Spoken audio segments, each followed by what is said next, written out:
আমাদের ভারপ্রাপ্ত চেয়ারম্যান দেশনায়ক তারেক রহমান ঢাকা 17 থেকে আমরা যে মনোনয়নপত্র দাখিল করেছিলাম, আজকে যাচাই বাছাইয়ের সময় ছিল, সেটা বৈধ বলে গৃহীত হয়েছে।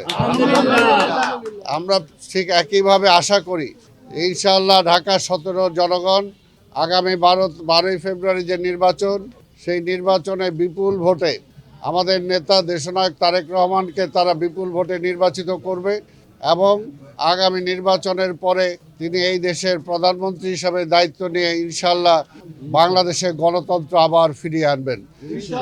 আজকের শুধু এটাই বলতে চাই, বাংলাদেশের যখনই সংকটে পড়েছে তখনই জিয়া পরিবার সামনে এসেছে, তখনই বিএনপির সামনে এসেছে এবং প্রত্যেকটি সংকটের দায়িত্ব পালন করে উত্তরণ ঘটিয়েছে।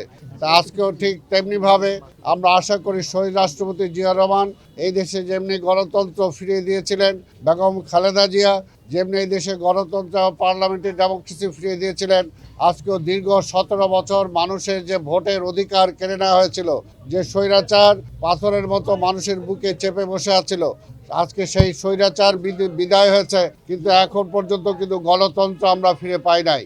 তাই আগামী নির্বাচনের মধ্য দিয়ে জনগণের ম্যান্ডেট নিয়ে ইনশাল্লাহ বাংলাদেশ আবার একটি গণতান্ত্রিক রাষ্ট্র হিসাবে সারা বিশ্বের মুখে মাথা তুলে দাঁড়াবে এবং বাংলাদেশে আজকে যত সমস্যা আছে, অর্থনৈতিক সমস্যা সহ আজকে বিভিন্ন যে সমস্যা, সেই সমস্যাগুলোর সমাধানকল্পে ইনশাল্লাহ তারেক রহমানের নেতৃত্বে আগামী সরকার সেটাকে সুযোগ্যভাবে সেই দায়িত্ব পালন করবে।